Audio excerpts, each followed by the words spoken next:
शाम का समय था। एक बड़े मैदान में कुछ बच्चे खेल रहे थे और अचानक उन्हें तेज आवाज सुनाई पड़ी। ये आवाज ऊपर से आ रही थी, इसलिए बच्चे ऊपर देखने लगे। ओह माय गॉड, ये क्या है? गोल गोल घूम रहा है। ओह नो, ब्लू लाइट निकल रही है। चलो यहाँ से दूर चलते हैं। सभी बच्चे डर कर सहम गए थे। वे भागते हुए दूर एक पेड़ के नीचे छिप गए। आकाश में गोल गोल घूमने वाली गोलाकार देखने वाली एक अजीबोगरीब यान नीचे आ रही थी। बच्चे डर के मारे चिल्लाना भूल गए। ये क्या है? हमें नहीं पता, हमें इसे दूर रहना होगा। धीरे धीरे वो यान जमीन के करीब आ गया।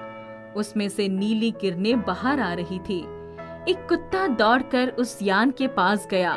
वो भौंकने लगा। शायद उसे यान के अंदर कोई दिखाई पड़ा। वहां से कुछ तेज नीली किरणें कुत्ते पर पड़ी तो वो नीचे गिर गया और उसका भौंकना पूरा बंद हो गया। बंटी, अंदर कोई ना कोई है। ये लोग दूसरे ग्रह से आए हैं। ये बड़े शक्तिशाली हैं। अंदर से घातक किरणें बाहर आ रही है। अरे अंदर से कोई बाहर भी आ रहा है। हट जाओ, नीली लाइट आ रही है। ये बेहोश भी कर सकती है और मार भी सकती है। कुत्ता एक बार गिरा तो उठ नहीं पाया। हम तो बच्चे हैं, चलो यहाँ से। यहाँ से अगर हिले तो वे लोग हमें देख लेंगे। कौन लोग? अरे वो जो अंदर गोली गाड़ी में बैठे हैं। उस यान से दो बड़े अजीबोगरीब ऊंचे आकार के एलियन बाहर निकल कर आए। बच्चे डर के मारे कांप रहे थे। अचानक उन्होंने महसूस किया कि उनके पीछे कोई आ गया है। बंटी के कंधे पर एक हाथ ने स्पर्श किया।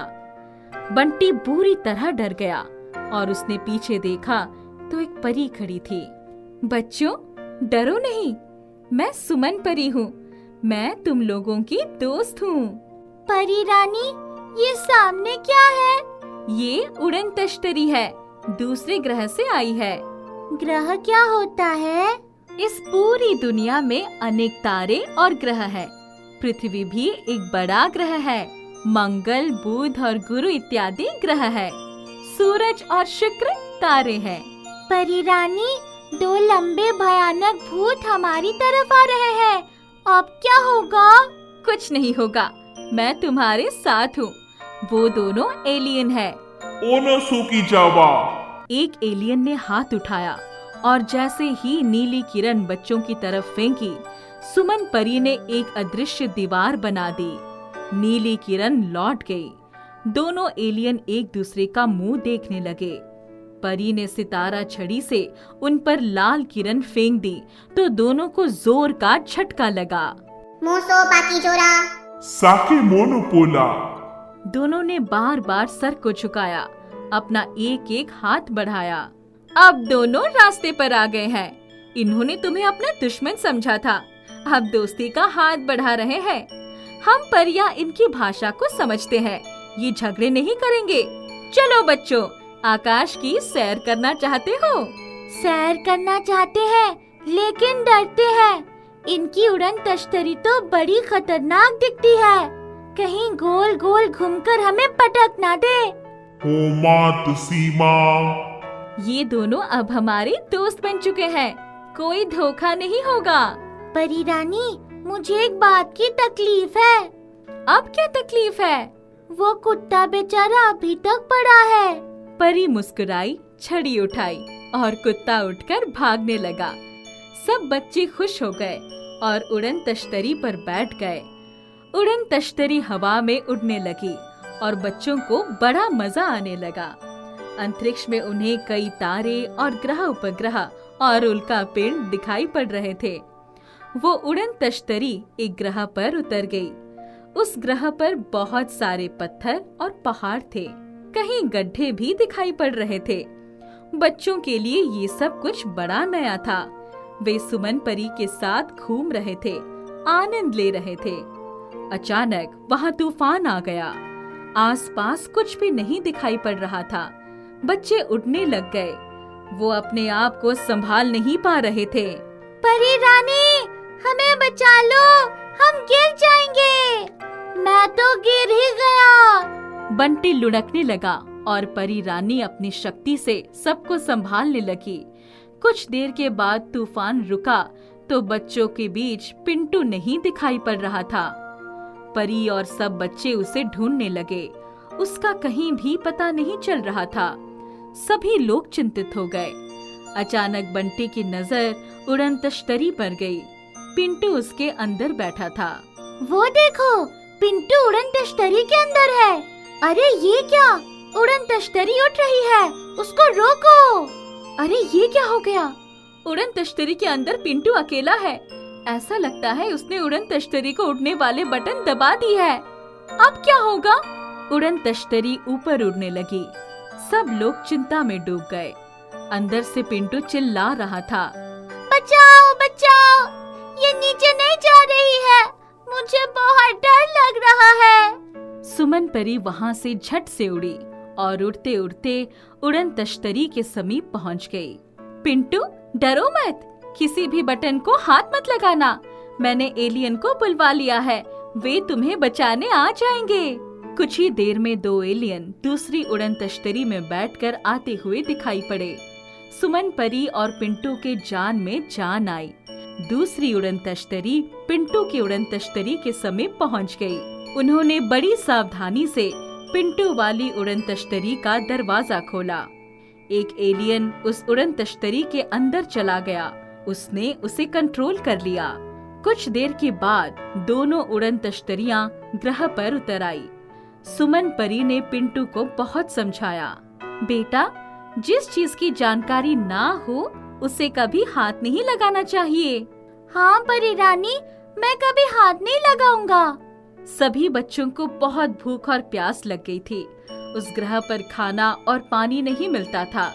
बच्चे चिंतित हो गए। सुमन परी का मुंह देखने लगे। हमें बहुत भूख लगी है, पानी भी चाहिए। सुमन परी ने जादुई छड़ी उठाई और खाना पानी हाजिर हो गया।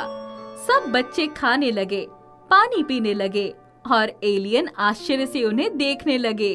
परी रानी, अब सैर सपाटा मौज मस्ती हो गई, हमें घर पहुंचा दो। एलियन ने उन्हें बड़े प्यार से उड़न तश्तरी पर बिठाया और अंतरिक्ष में घुमाते हुए पृथ्वी लोक पर पहुंचा दिया। सभी बच्चों ने उन्हें धन्यवाद दिया। बच्चे जब उड़न तश्तरी से बाहर आए तब लोग उन्हें देखकर आश्चर्य में पड़ गए।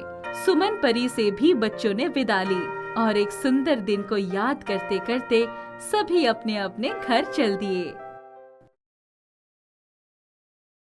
परी का जादुई अनार। समुद्र के किनारे बसे एक गांव में एक मछुआरा रहता था। उसकी 2 बेटियां थीं। बड़ी बेटी का नाम रेशमा था। वह इतनी खूबसूरत थी कि जैसे लगता था चांद धरती पर उतर आया है। दूसरी बेटी का नाम प्रिया था। वह बहुत साधारण थी। मछुआरा अपनी पत्नी के साथ जाकर समुद्र से मछलियां पकड़कर लाता और उसको बेचता।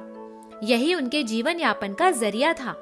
काश मैं भी अपनी बड़ी बहन रेशमा की तरह खूबसूरत होती तो मुझे भी लोग बहुत प्यार करते। प्रिया साधारण होते हुए भी स्वभाव की बहुत अच्छी थी। वह अपने घर का सारा काम करती, जबकि रेशमा हमेशा सजने संवरने में लगी रहती और कोई काम नहीं करती थी। एक दिन जब उसके माता पिता समुद्र के किनारे मछलियां पकड़ने गए, प्रिया, मुझे जल्दी से कुछ खाने को दे दो, बहुत भूख लगी है। तुम खुद क्यों नहीं ले लेती? अभी मैं कुछ काम कर रही हूँ। तुम वो काम छोड़ क्यों नहीं देती? अच्छा रुको, अभी आती हूँ। प्रिया ने अपने हाथ का काम छोड़कर पहले उसको खाना लाकर दिया, फिर बोली, जब तुम्हारी शादी हो जाएगी तब किसके ऊपर हुक्म चलाओगी? मैं तो किसी राजकुमार से शादी करूंगी। किसी अरे गहरे नत्थु खैरे से थोड़ी ना मेरी शादी होगी। तुम देखना, मेरे आगे पीछे दास दासियों की लाइन होगी। दीदी, इतना घमंड ठीक नहीं है। इसमें घमंड की क्या बात है? तुम तो कभी सपनों में भी नहीं सोच सकती कि तुम्हारा हाथ कोई राजकुमार थामेगा।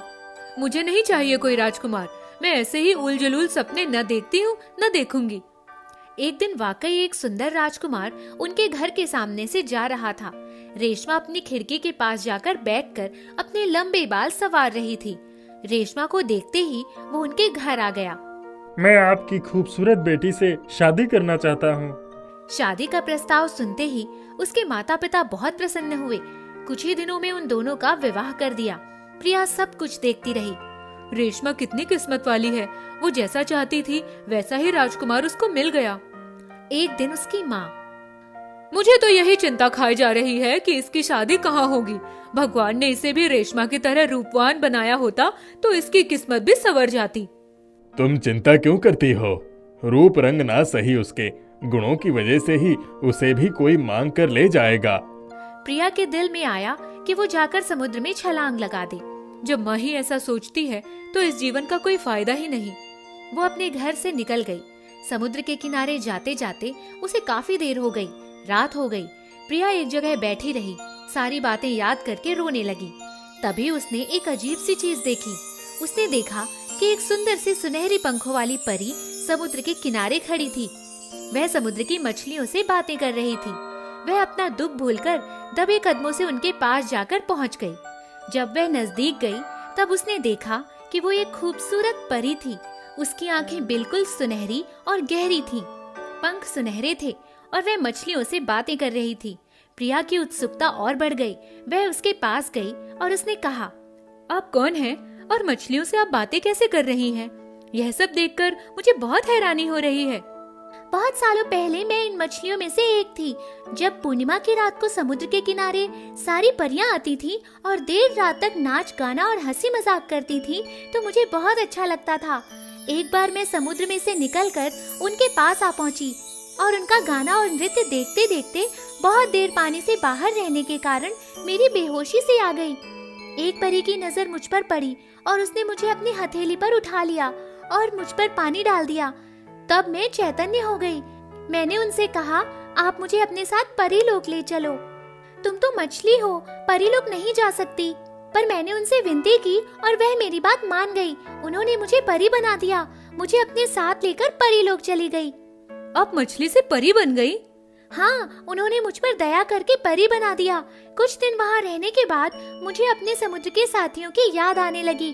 तब मैंने परियों की रानी से प्रार्थना की, मुझे रोज रात को समुद्र के किनारे अपने इन साथियों के साथ आकर बातें करने की इजाजत दे दीजिए।